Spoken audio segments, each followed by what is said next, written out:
넥타이 박성우. 늘어지는 혀를 잘라 넥타이를 만들었다. 사내는 초침처럼 초조하게 넥타이를 맸다. 말은 삐뚤어지게 해도 넥타이는 똑바로 매라. 사내는 와이셔츠 깃에 둘러맨 넥타이를 조였다. 넥타이가 된 사내는 분침처럼 분주하게 출근을 했다.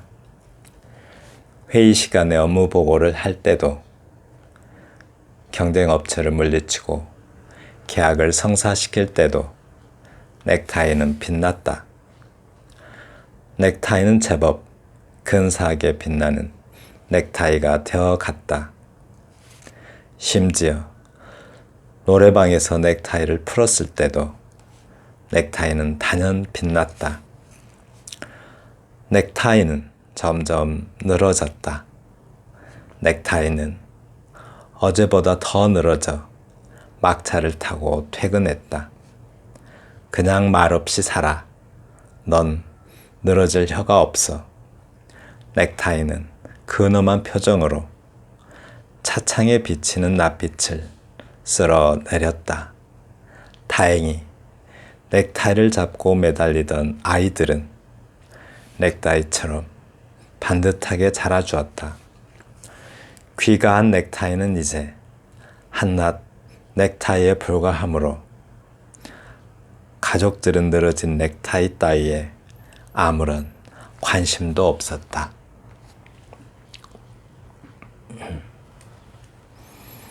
네, 제 8장 본심에만 머물게 되는 이유가 무엇인가요? 좋은 시의 조건 일곱 번째입니다. 이 8장은 전부 다 신춘문예 준비에 대한 장입니다. 이 5가지 꼭 좀 명심해 주세요. 당선자를 뽑는 과정 지난 시간에 다뤘고요. 낯설게 하기도 자신만의 방식으로 펼쳐라. 역설적 사유를 활용해라. 발상의 전환은 과감하게 자연스럽게 해라. 경쾌한 화법으로 솔직한 태도를 보여라. 네, 아주 중요하고요. 이번 영상에서는 낯설게 하기도 자신만의 방식으로 펼쳐라. 이 부분에 대해서 다루겠습니다. 이거 수도 없이 강조하죠. 낯설게 하기, 자신만의 방식. 네, 좀 몇 가지 정리해 봤는데요. 예기치 못한 그 무엇, 아주 중요하죠. 이거 참신한 발상을 하라는 건데, 예기치 못한 그 무엇을 확보하기 위해서는 뭐를 해야 돼요? 관습화되고 인습화된, 관습화된 거는 그대로 전해져서 학습된 것이지만, 인습화된 거는 자기가 의도하지는 않았어도 몸에 배어버린 어떤 그런 습관을 말하죠. 인습과 관습 차이가 있죠. 자기의 의지와 상관없이 익혀진 그런 학습된 것, 자기에게 엄습해 들어온 것을 인습이라고 합니다. 또 물론 인습은 인할 인자에 엄습할 습자를 쓰기도 하지만 익힐 습자를 쓰기도 해요. 관습은 꿰일 관자에 익힐 습이니까 쭉 전해져 내려오는 것을 그대로 익히는 게 관습이라면, 인습은 자신의 의지와 상관없이 자기에게 엄습해 들어온 그런 습관을 인습이라고 하죠. 그런 감각과 사유를 전혀 다른 감각과 사유로 전환해야 된다. 낯설게 하기조차 자신의 개성에 따라 실천해야 된다. 자신의 개성적인 목소리를 가지라는 거죠. 자기만의 개성적인 목소리, 그걸 가지라고 해요. 그러면 여기 관습화되고 인습화된 감각과 사유와 또 다른 감각과 사유가 뭔지 살펴보기로 해요. 또 역발상과 탁월한 시적 상상력을 자기만의 방식으로 구사해야 된다라고 해요. 넥타이, 즉 이번에 소개된 넥타이는 예기치 못한 그 무엇은 뭔가. 이 시에서 예기치 못한 그 무엇이 뭔가, 즉 시인의 개성적인 자기 목소리가 무엇인가라고 하죠. 조금 이따 살펴보고요. 본문에서 역발상, 즉 참신한 발상을 말하죠. 거꾸로 된 발상이 역발상이긴 한데 여기서는 참신한 발상을 말하는 것 같아요. 그 역발상의 필수 조건은 무엇인가에 대해서 살펴보기로 해요. 이 단어들을 좀 익숙하게 자꾸 써보세요. 참신한 발상, 역발상, 시적 상상력, 뭐 자기만의 방식, 그리고 뭐 개성적인 자기 목소리, 관습, 이런 말들이 자꾸 익숙해져 있으면 좋아요. 자기 시를 쓸 때 그런 것에 좀 염두를 두게 되죠. 네. 넥타이 박성우 시인은 1971년 전북 정읍 출신입니다. 본문에 들어가면 우선 넥타이, 제목이 넥타이예요. 넥타이. 아주 뭐 관습적, 인습적으로 생각하면은 넥타이가 뭐죠? 넥타이 하면 상징되는 게 뭐예요? 뭐 좀 모범생 이미지죠. 그리고 성직자 같은 이미지고, 왠지 형식을 잘 지키고 예의범절, 뭐 격식 이런 것들을 잘 지키는 성직자적인 그런 어떤 모범의 표상이라고 할 수가 있을 거예요. 그러면 이게 이제 관습화된 상상이라면 독특한 상상은 뭔지 시에서 또 살펴봐야겠죠. 네. 그러면 늘어진 혀를 잘라 넥타이를 만들었다. 바로 이런 상상이 시인만의 개성적인 목소리이고 개성적인 상상인 거죠. 늘어진 혀를 자른대요. 늘어진 혀를 잘라서 넥타이를 만들었다. 늘어진 혀 가지고 넥타이를 만들었다는 상상 자체가 아주 그냥 여기서 그 독특한 그 무엇에 해당되는 거죠. 늘어지는 혀, 여기서 늘어지는 의미가 점점 혀가 길어져서 혀는 뭐죠? 말의 수단인데 그런 혀가 길어져서 계속 커져가는 어떤 일종의 언어적 스펙이라고 할 수가 있겠죠. 말도 많은데 혀가 길다는 것은 말을 많이 할 수 있고 또 언어적인 어떤 스펙, 그러니까 그것을 잘라서 넥타이를 만들었대요. 그래서 넥타이를 만들었다의 말은 취직할 수 있는 어떤 능력을 만든 거죠. 넥타이를 차고 취직할 거니까 그런 취직할 수 있는 능력을 만든 건데, 또 이 시에서만 보면 아주 여기서 아까 말한, 그러니까 다른 감각과 사유인 거죠. 인습적인 감각과 사유가 아니라 이 시인만의 독특한 감각과 사유인 거죠. 이렇게 보통 넥타이를 생각할 때는 형식이나 격식을 잘 지키는 성직자적인 어떤 모습인데, 또 어떤 면에서는 자유와 구속을 억압하는 굴레의 역할을 하기도 하죠. 근데 여기서 넥타이는 뭐예요? 어떤 취직할 수 있는 어떤 그 요건을, 능력을 넥타이로 표현하고 있어요. 근데 넥타이에 대한 의미가 계속 달라집니다. 그래서 그런데 또 넥타이를 만드는데 하필이면 잘라서 만드는데요. 넥타이를 잘라서 자기의 어떤 언어적 스펙을 팍 잘라가지고 넥타이를 만들었대요. 왠지 좀 뭔가 이렇게 기분 좋은 말은 아니죠. 뭔가 섬뜩한 느낌으로 어떤 뭔가 좀 살벌한 어떤 세계로 진입할 것인 것을 좀 암시하는 듯 하기도 합니다. 혀를 잘라버린다고 말하잖아요. 좀 기왕이면 좋은 말 쓰면은 좋은 일이 있을 것임을 암시할 텐데, 잘라버린다.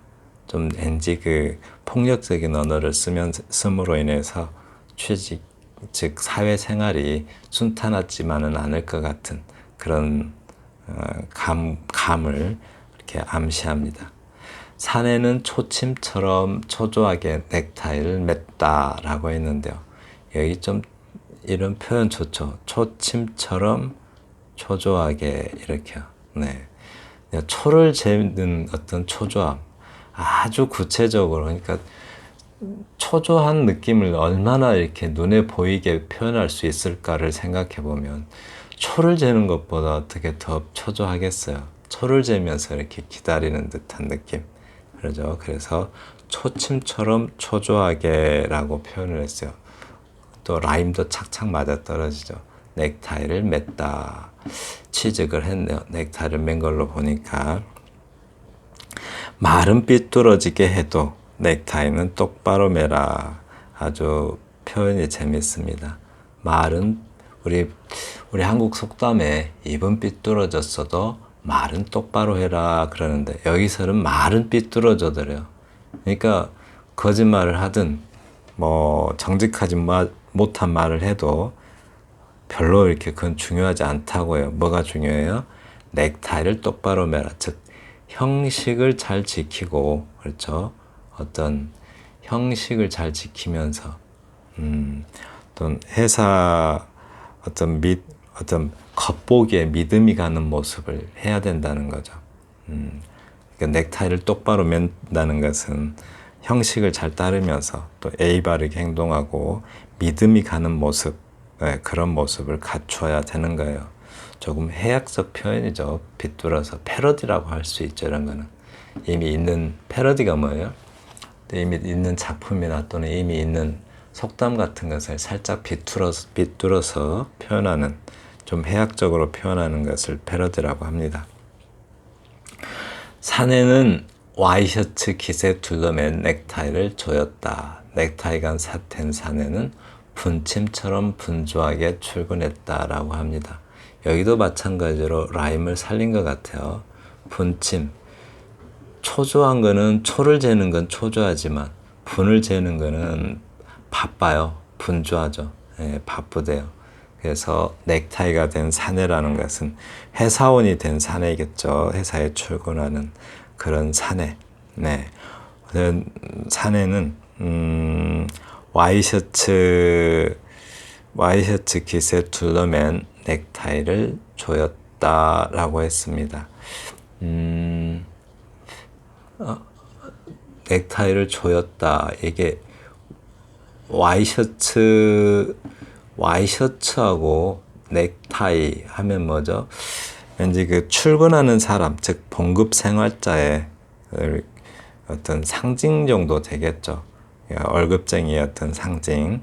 그런 넥타이를 조였다라고요. 넥타이를 맸다가 아니고 이번에는 조였다예요. 이렇게. 조였다. 넥타이를 매는 것까지는 알겠는데 조였다라고 표현을 했죠. 이 말은 더 자기 몸을 바싹 조여서 긴장을 시킨 거죠. 회사 생활 잘하려고 긴장을 시켰어요. 넥타이가 된 사내는 분침처럼 분주하게 출근했다라고 합니다. 네. 몸에 잔뜩 긴장해서 회사에 출근을 했대요. 회의 시간에 업무 보고를 할 때도, 경쟁 업체를 물리치고 계약을 성사시킬 때도 넥타이는 빛났다라고 하네요. 네, 이게 뭐 항상 넥타이가 빛났다는, 넥타이는 뭘로 만들었어요? 혀로 만들었죠. 혀로 만들었는데 넥타이가 항상 빛났다. 이 말은 뭐 말솜씨가 좋았거나 아부를 잘했거나 아무튼 말을 참 잘해서 이렇게 잘 빛났대요. 혹은 자신의 직책이 빛난 것일 수도 있죠. 넥타이는 어떤 규정된 또 굴레 같은 것이니까. 넥타이는 제법 근사하게 빛나는 넥타이가 되었다라고 했네요. 근사하게 빛나는 넥타이가 되어갔다입니다. 되었다가 아니고 되어갔다. 되어갔다. 심지어 노래방에서 넥타이를 풀었을 때도 넥타이는 단연 빛났다라고 했네요. 네. 그러니까 노래방에 가면 다 내려놓고 이렇게 자유를 누려야 되는데 노래방에서도 그렇게 자유를 누리진 않아요. 한번 씌워진 굴레라서 쉽게 노래방 좀 쉬는 곳에 좀 갔다고 해서 그 굴레를 벗을 수 있는 것은 아니죠. 그러니까 자기는 보이지 않고 그런 어떤 넥타이의 쥐기만 빛난 거죠. 뭐 여기 노래방에 가서 여러 가지로 해석을 할 수가 있을 것 같아요. 노래방에 가서도 뭐 과장 노릇 했다라는 말로 볼 수도 있겠지만 노래방에 가서도 윗사람 대접을 철저하게 했다 이런 말로도 보이겠죠. 그리고 역시 노래방에 가서도 자기는 없고 넥타이가 단연 빛났다라고 해요. 즉 넥타이가 직장인을 상징한다면 직장인으로서의 삶이 태도가 거기서 노래방에서조차도 단연 돋보였다라고요. 마음껏 자유를 누릴 수는 없었다는 거겠죠. 넥타이는 점점 늘어졌다. 이 늘어졌다의 의미가 저 위에서 여기서 늘어진 혀죠. 이렇게 혀가 늘어진 거는 여기서 늘어진 거는 뭐예요? 점점 커져가는 건데, 그죠? 점점 커져가는데 여기서 늘어진 거는 힘이 없어져 가는 거죠. 이렇게 넥타이는 점점 늘어졌다. 좀 처지고 힘이 없어져 가는 거죠. 넥타이가 계속 바뀌죠. 넥타이의 성격이. 넥타이는 어제보다 더 늘어져서 막차를 타고 퇴근했다. 이제 넥타이가 힘이 빠져서 퇴물이 돼가고 있어요. 얘가 곤태로워지고 또 뭐 이렇게 힘도 빠지고 이제 지치는 거죠. 삶에. 중년이 좀 넘어갔나 봐요. 그냥 말 없이 살아. 넌 늘어질 혀가 없어. 이제 혀는 없죠. 혀를 뽑아서 넥타이를 만들었으니 혀가 제대로 남아날 리가 없겠죠. 마치 다시 자랄 것처럼 혀를 싹둑 잘라서 썼는데 다시 그 혀는 자라지 않고 넥타이만 남아있어요. 기운 빠진 넥타이만. 넥타이는 근엄한 표정으로 차창에 비치는 낯빛을 쓸어냈다. 얼굴빛이죠. 낯빛. 얼굴빛을 쓸어내렸다. 퇴근하는 직장인의 모습이 그대로 그려집니다. 어떤 그 지하철이나 버스 같은 거 타가지고 차창으로 비치는 자기 얼굴빛을 보면서 자기에게 위로하고 있습니다. 네, 그것도 근엄한 표정으로. 지금까지 살아온 게 넥타이를 차고 살아왔기 때문에 근엄한 표정일 수밖에 없죠. 어떤 형식과 격식에 얽매여서 살았고 또 그 틀에 맞춰서 늘 살아온 사람은 항상 근엄한 표정이에요. 그 근엄한 표정으로 자기 자신의 얼굴빛을 쓸어내렸다고 해요. 네. 근엄이 뭐죠? 근엄. 몸을 삼가하고 항상 자기에게도 엄격하고 그게 삼가한다는 뜻이죠. 또 남에게도 엄격하고 그게 근엄한 겁니다. 몸을 삼가하고 엄격한 어떤 태도. 그래서 다행히 넥타이를 잡고 매달리던 아이들이 넥타이처럼 반듯하게 자라줬다. 다 좋은데 넥타이를 잡고 매달리던이라는 표현이 아주 또 생각을 해봐야겠죠.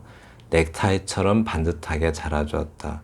이 부분 참 아픈 표현 같아요. 대단히 그 사람 마음을 아프게 하는 그런 표현입니다. 그러니까 넥타이가 뭐라고 설명을 해야 될까요? 그러니까 넥타이에 매달리던 아이들, 그러니까 자기의 어떤 직장 생활에 매달려서 살던 아이들이기도 하고, 또 어떤 그 넥타이 자신을 자기의 굴레를 더 옥조이던 존재이기도 한 거죠.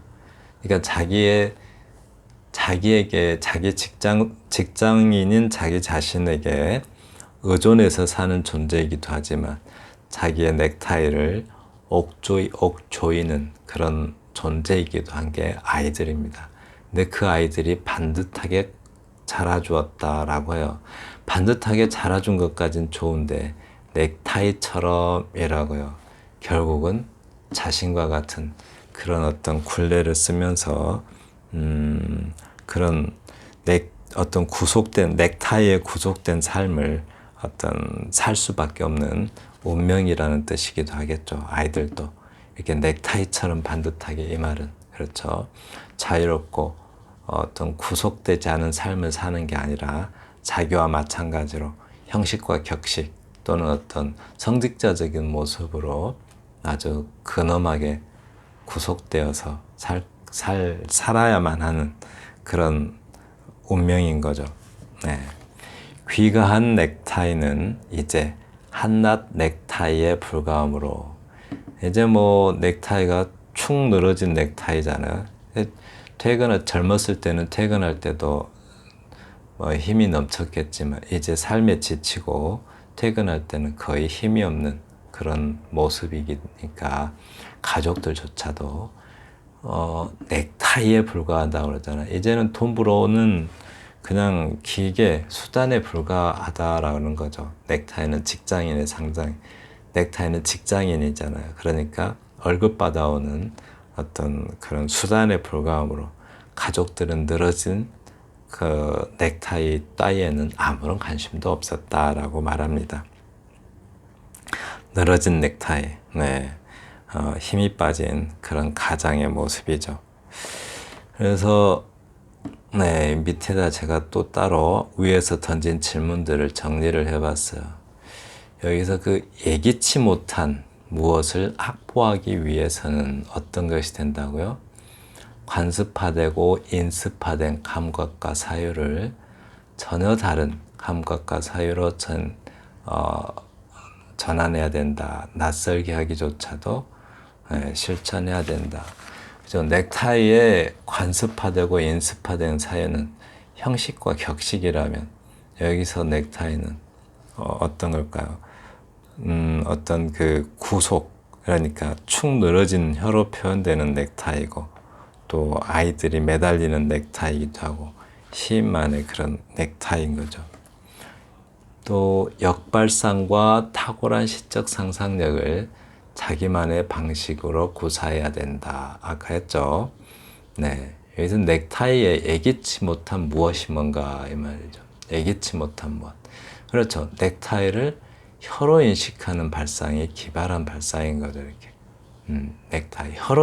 혀로 넥타이를 만든다는 것. 그리고 그 혀는 어떤 말하는 능력이기도 하지만 어떤 스펙인 거죠. 그 혀가 길다 이 말은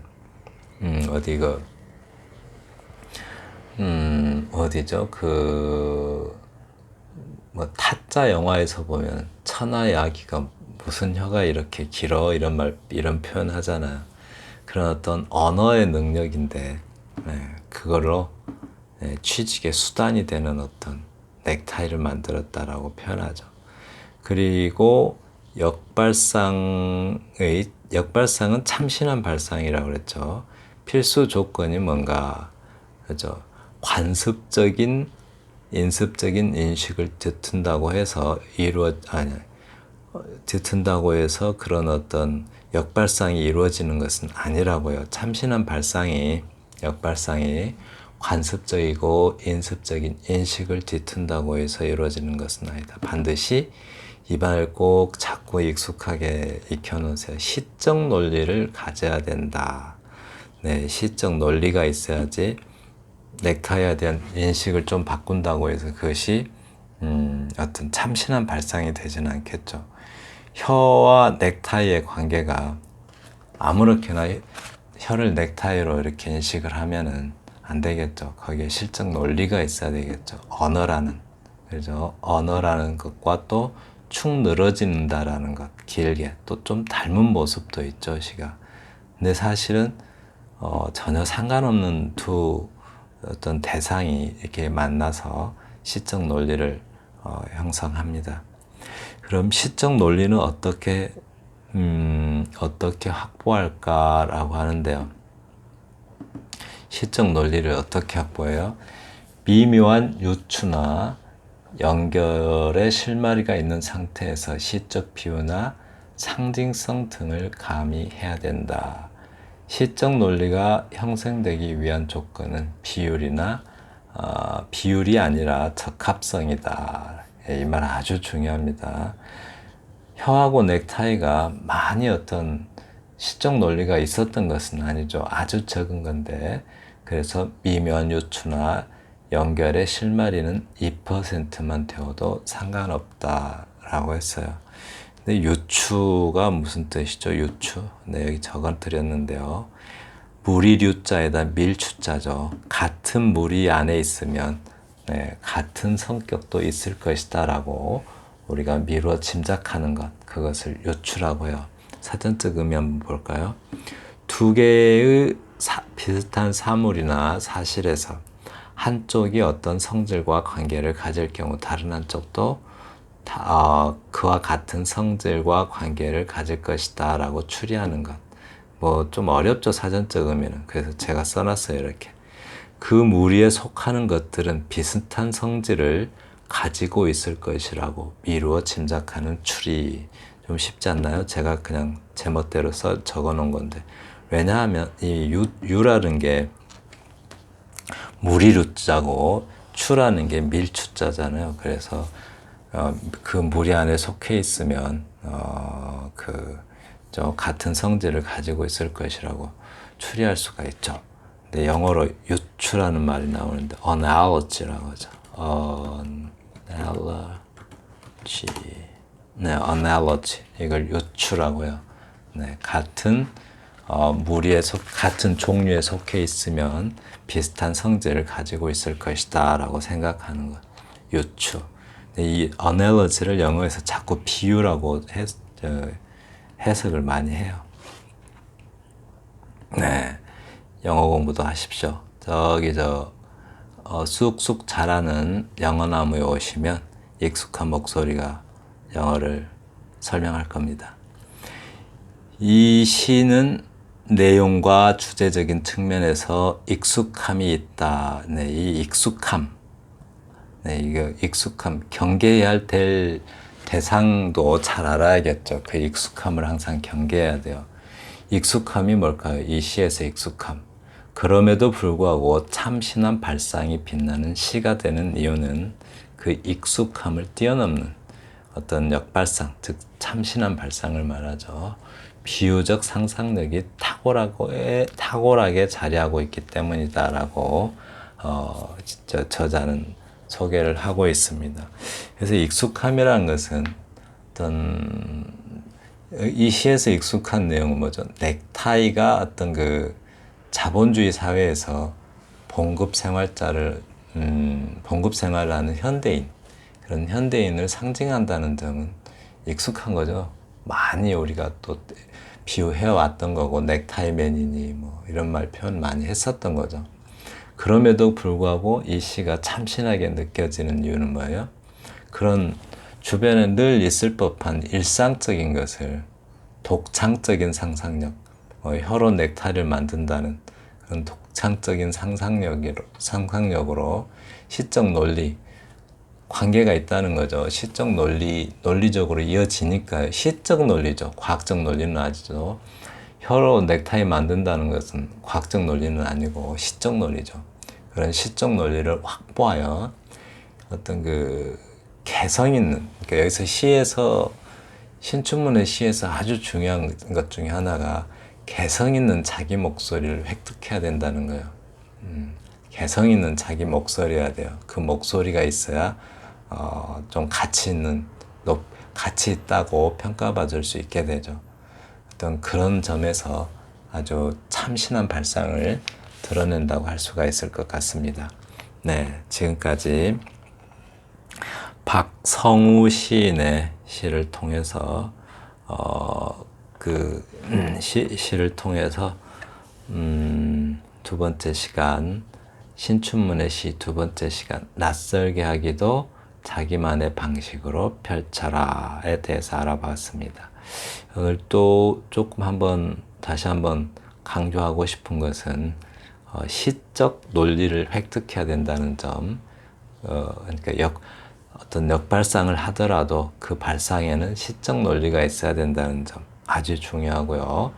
어떤 관습화되고 인습화된 감각과 사유를 전혀 다른 감각과 사유로 전환시킨다는 점, 네, 아주 중요합니다. 그리고 또 모든 비평가들이 늘 강조하는 거죠. 개성 있는 자기만의 목소리를 가져야 된다는 점. 네, 감사합니다.